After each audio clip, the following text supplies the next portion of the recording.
Coucou tout le monde, j'espère que vous allez bien. Donc, dernier jour de la semaine qui sera une journée courte pour moi parce que j'ai rendez-vous chez l'ophtalmo avec Alexis.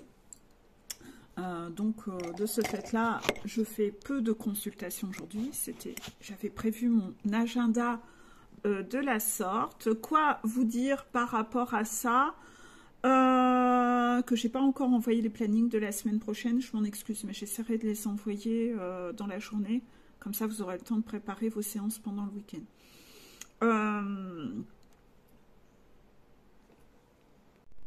Ce matin, je riais parce que je vous avais expliqué une fois que dans l'histoire du labyrinthe 2 et les capsules qui paraissent, que quand j'avais mes démangeaisons, c'était un peu compliqué pour moi de supporter le froid.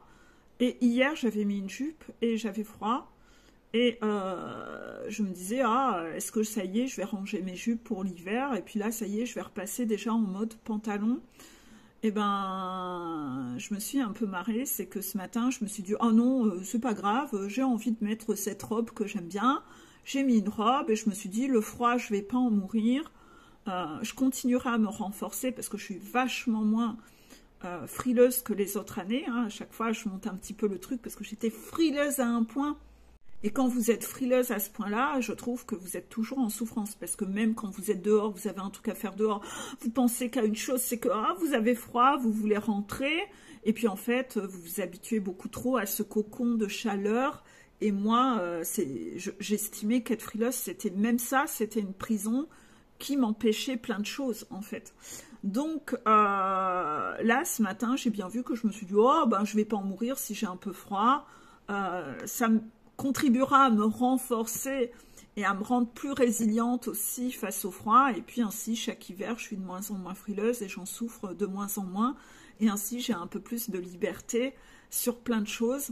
Donc j'étais contente de voir ça ce matin parce que c'est là où on voit que cette résilience se met en place progressivement sur plein de sujets, d'être résilient plutôt que d'être quelqu'un de lâche. On n'est pas non plus des sucres d'orge non plus.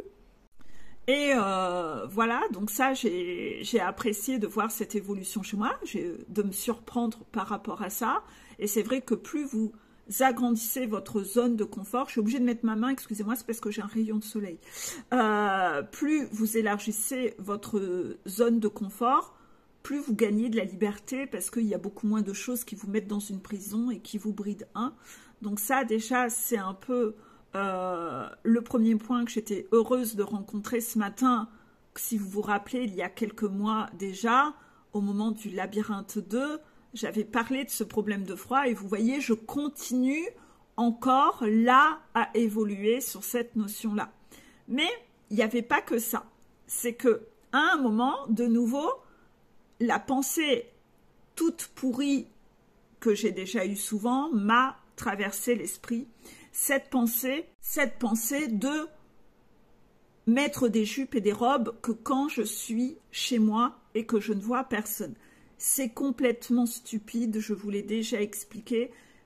Tellement j'en ai marre de me faire emmerder, de me faire siffler, de me faire klaxonner. L'autre fois, je suis allée marcher avec Lali. Il faisait un temps de merde. Je m'étais habillée en grosse pouilleuse. J'étais habillée, mais comme une pouilleuse. J'avais un gros parka, remonté jusque-là, grosse écharpe, le pantalon qui ressemblait à rien, la casquette qui me protégeait du vent.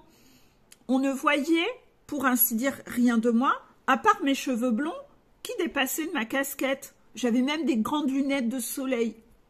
Eh bien, je me suis fait emmerder plusieurs fois sur la route alors que j'étais accompagnée de ma puce. Les gars qui s'arrêtent en voiture, qui vous accostent et vous parlent. Lali est hallucinée. D'un autre côté, je lui ai dit, ouais, tu vois, malheureusement, c'est ainsi pour les femmes et tu apprendras que tu comprends pourquoi je fais très attention à comment je m'habille quand je vais marcher, de jamais être en short, de jamais montrer 1 cm² de peau. Rappelons-nous que déjà quand je courais, je m'étais fait emmerder par un gars et que déjà je m'interdisais d'aller courir même en short quand il faisait 30 degrés. Vous voyez un peu ce fait que ces gens, ça aussi c'est des papillons de nuit, viennent empiéter dans votre espace en fait. Ils ne savent pas rester à leur juste place, ils ont besoin de venir dans votre espace. C'est purement insupportable. Même là, je reçois des messages sur Facebook de gros queutards qui cherchent à me draguer, des messages mais tellement bof, mais tellement goujats, mais messieurs, ressaisissez-vous, vous vous tournez en ridicule, vous avez mais vraiment aucune ambition de parler comme des goujats et de vous comporter comme ça avec les nanas au bout d'un moment, mais c'est d'un pathétique. À quel moment vous n'avez pas branché vos neurones et vous pensez encore que ça marche aujourd'hui en 2024? Mais putain, vous êtes les seuls à pas avoir évolué, en fait. Vous étiez enfermés dans une grotte. Depuis quand vous avez vu que ça marchait, ça, sur les nanas? Putain, mais c'est insupportable. Vous voyez, là, ça me pète les couilles, ça, quand on vient empiéter dans mon espace comme ça. Eh ben, ça me saoule. Vous voyez, ce jour-là où je vais marcher, où même Lali est choquée, parce que, voilà, les gars savent pas se comporter, en fait. Et inévitablement, ben, ça m'a permis aussi de lui faire de ce fait-là un petit côté éducatif. C'est qu'elle l'a vu de ses propres yeux. Elle me dit, mais tu les connais? Ben non, je les connais pas, je me fais toujours emmerder comme ça, voilà. Qu'elle comprenne qu'aujourd'hui, ben, une nana qui porte une jupe ou une robe ou un short, ben, limite, elle se met en danger. Mais on a même plus le droit à notre liberté, c'est quand même fou ça quand même. Donc si vous êtes des mecs qui regardez et reluquez les nanas dès qu'elles osent s'habiller comme elles ont envie de s'habiller, et que vous les reluquez comme des gros vicelards, putain, mais arrêtez ce cinoche-là, c'est insupportable, quoi. C'est insupportable. Et il n'y a aucune limite, il n'y a aucune éthique chez ces gars-là. Même, je me rappelle, une fois, je suis allée me balader, les deux gamins étaient en bas âge. Et même là, je m'étais faite emmerder. Alexis était choqué. Alexis était choqué de voir sa mère se faire emmerder par des hommes alors qu'elle se promène avec ses deux bambins, quoi. Mais au bout d'un moment, il faut quand même que ça arrête. Enfin, les gens, ils ont à moitié de respect envers l'être humain ou ils ne pensent qu'à avoir et posséder. Enfin, c'est irrespectueux, c'est insupportable, en fait. Et par rapport à ça, eh ben, ce matin, encore une fois, je me suis dit, ben non, même si t'as pas peur d'avoir froid, Peggy, tu vas chez l'ophtalmo. Tu peux quand même pas mettre une jupe ou une robe. Tu vas croiser des gens. Tu vas te faire emmerder. Tu vas te faire reluquer. Et je me suis dit, putain, encore ce truc-là qui est là. Et je me suis dit, eh ben, de la merde, je vais juste chez un ophtalmo. Je vais pas être dans un endroit désert. On va pas venir m'agresser, on va pas venir m'attaquer. J'ai envie de mettre ma robe. Eh ben, je vais mettre ma robe. Il y en a marre, en fait. On n'a même plus la liberté de quoi que ce soit, en fait. Vous allez au supermarché parce qu'il vous manque un truc, vous savez, vous allez vous faire emmerder, etc. Enfin, franchement, c'est pénible. Hein. Moi qui ai vécu plein de trucs de ce genre-là, où je me suis fait courser dans des rues, où j'étais obligée de courir pour aller rentrer dans un bar, pour que le gars du bar puisse prendre ma défense, parce que je me faisais courser par des gars dehors, ça je l'ai connu. J'ai connu le fait de me faire courser en voiture par des gars qui voulaient me faire sortir de la route pour que je m'arrête sur le côté pour venir me parler.